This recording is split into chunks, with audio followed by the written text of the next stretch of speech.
Hallo graad 9's, luister dit waarna ons nou gaan kyk is eintlik 'n vervolg op werkskaart 6. En nou is werkskaart 6 gekyk na die senuweestelsel en ons het afgesluit met die gesondheidssake aangaande die oor, wat fout kan gaan by die oor. So nou gaan ons net aan daarmee en ons gaan kyk na die oog. Nou weet ons kan drie dinge ervaar en dis naamlik jy kan blind wees of jou oog kan dalk bysiende wees of dit kan versiende wees. So daar's sit jy met drie probleme wat kan veroorsaak. Nou blindheid is daai hele paar oorsake van wat blind kan wees. Dit kan fout wees met die senuwee, dit kan fout wees met die reseptore op jou retina, dit kan fout wees met die gedeelte van die brein waar sig geïnterpreteer word. So ja, dis blindheid. Wat bysiende se probleem is, nou as jy mooi gaan kyk na hierdie prentjie wat julle hier het, die binneste laagie van die oog staan bekend as die retina. Daar's sy byskrif. En dit is op die retina waar 'n beeld val waarna jy gaan kyk. En daai gedeelte van die retina waar die skerpste fokus van daai beeld is, met ander woorde daai areaatjie, dit staan bekend as die fokuspunt. Maar vir 'n beeld om te val agter op jou retina, moet hierdie vorm van jou kornea hy moet die regte vorm hê, want dit gaan lig buig, en dan moet jou lens wat daar sit moet ook die regte vorm hê, want dit gaan ook lig buig. En ek bedoel as daai vorms nie reg is nie, dan gaan lig nie val op die fokuspunt nie. Nou as lig te veel gebuig word, soos in hierdie geval, hierdie prentjie hierso, as lig te veel gebuig word, dan val die voorwerp op 'n plek voor die retina, waar hy veronderstel is op die retina te val, maar lig word te veel gebuig, en ons noem dit dan bysiende. As lig weer aan die ander kant te min gebuig word, en hy val agter die retina, dan noem ons dit versiende. So beide van hulle, jy het miskien 'n probleem met jou kornea, daai eerste buigingsgedeelte wat daar sit, of jy het 'n probleem met jou lens, wat se vorm nie reg is nie. Alright, maar kom ons kyk gou na die ander byskrifte hierso. Die vloeistof wat hier in die agterste deel van die oog voorkom, dit staan bekend as glasvog. Die vloeistof wat hier in die voorste gedeelte van die oog voorkom, dit staan bekend as watervog. Alright, en dan wat julle ook sien, is dat daar 'n gedeeltetjie is, daarso sit 'n struktuurtjie daarso, en daarso sit hy ook aan die onderkant. Daai struktuurtjie staan bekend as die iris. En daar is spiertjies in die iris, en daai spiertjies beheer die opening voor jou lens, wat daai opening is. En die opening staan bekend as die pupil.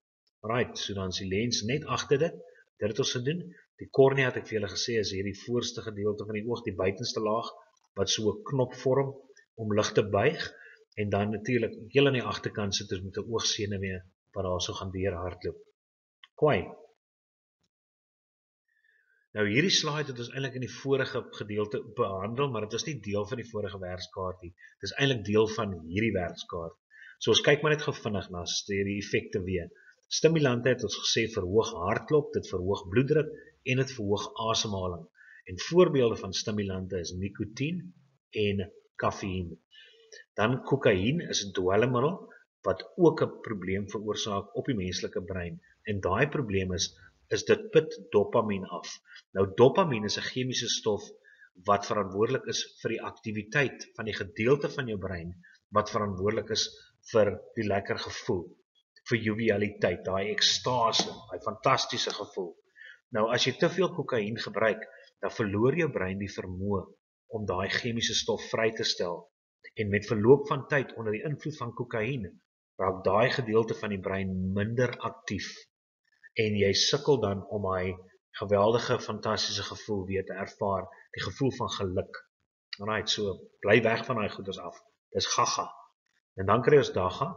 Nou daga kan verantwoordelik wees vir 'n hele paar dinge, maar onder andere geheueverlies, gebrek aan konsentrasie en dan verminderde afskeidings van testosteroon. En dit is die hormoon wat verantwoordelik is vir julle sekondêre geslagskenmerke, soos julle spiere, jou dik stem, ja, meer hare en so aan en so aan. Nouer heupe en daai klas goeders. Dis julle sekondêre manlike geslagskenmerke. En dan alkohol wat die brein aanbetref, verswakte reflekse, met ander woorde, jou reaksietempo raak stadiger. Soos wat dit hierso beteken, maar hy kon nie die bal keer nie. Hy kon nie vinnig genoeg en die bal tref hom in die kop. En dan koördinasie. Julle het al almal gesien mense wat onder die invloed van alkohol is, dat hulle nie so lekker stap nie. Nou ja, dit is koördinasie. Hulle is moeilik vir hulle om hulle spiertonus te beheer en hulle val 'n bietjie rond. So in any case, so dit is wat die middels op die brein het, effekte. As ons so kyk na die vraag, kom ons memoriseer gou hierdie dele. Nou nommer 1, as jy mooi kan onthou, het ons gesê dis die lens, ja, nommer 1 is die lens. Nommer 2 het ons gesê is hierdie knopgedeelte, hierdie buiging van hierdie laag op die voorkant van jou oog, dis die kornea, né? Dis die kornea. Nommer 3 verwys na hierdie opening voor die lens, dis net 'n opening. Dis jou pupil, né? Dis jou pupil, absoluut. Nommer 4 verwys na die vloeistof aan die voorkant van die oog en dis watervog. Nommer 5 is hierdie gedeelte waar daar so sit, en ons het gesê daai klein dingetjies wat so langs die kante sit, is eintlik aaneenlopend en dit lyk net so as dit deurgesny is. Met ander woorde, dis die iris, absoluut. Jou binneste laag van jou oog, wat nommer 9, dit is jou retina. Nommer 7 het ons gesê is die gedeelte van die retina waar voorwerpe die beste gefokus word. En dis met ander woorde jou fokuspunt waar daar so sit. En dan het ons gesê die vloeistof agter jou lens, staan bekend as glasvog vir nommer 6. En dan nommer 8 is jou oogsenuwee wat daar deurloop. Kyk, behalwe die onderstaande toestande wat met die oog geassosieer word, noem nog 2. Nou daar is bysiende en versiende, en hier is nog 2. Hierdie een is genoem en hierdie een is 'n nuwe toestand. So jy kan of blind wees en dan kry jy iets wat bekend staan as astigmatisme. Nou, ek weet vir julle graad 9 is 'n groot woord, maar ja, jy leer dit nou maar. Nou al wat astigmatisme beteken is as jy mooi gaan kyk hierso, kan jy sien dat die vorm van daai ouetjie nie eweredig is nie. Hy is normaalweg mooi gerond voor. So hier is hy oneweredig gerond. En dit beteken jy gaan jou voorwerp lekker kan fokus op sekere gedeeltes van jou voorwerp nie. En daarvoor het hulle ook 'n brillens wat hulle aanpas, wat opmaak, so waar hierdie miskien minder gebuig is aan die bokant, gaan jou lens meer gebuig wees aan die bokant. En waar hy meer reg is hierso, gaan jou lens minder gebuig wees aan die onderkant. So ons noem hierdie toestand astigmatisme. Nou wat is die effek van die volgende middels op die brein?